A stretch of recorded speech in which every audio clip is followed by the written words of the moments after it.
Hi, it's Jenny. Welcome back to my channel. This week's stamping collab was hosted by Judy from Judinka Nail Art, and these are the manicures we prepared. It's a Merry Christmas collab, and I hope you and your loved ones have a wonderful holiday season. The base polish I'm wearing is this white Morgan Taylor called Some Girls Prefer Pearls. I'll be using the red stamping polish from Maniology called Fireside. And to stamp, I'll use images from these two plates. I stamped the first image on 2 nails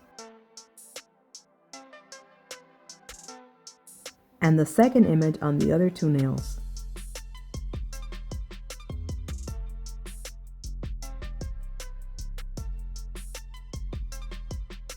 I use a piece of tape to clean off the excess.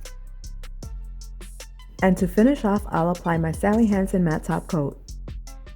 I added 2 small studs on 2 of the nails and I really like the way it turned out. I hope you guys enjoyed it. Thanks for watching and have a wonderful day. Bye!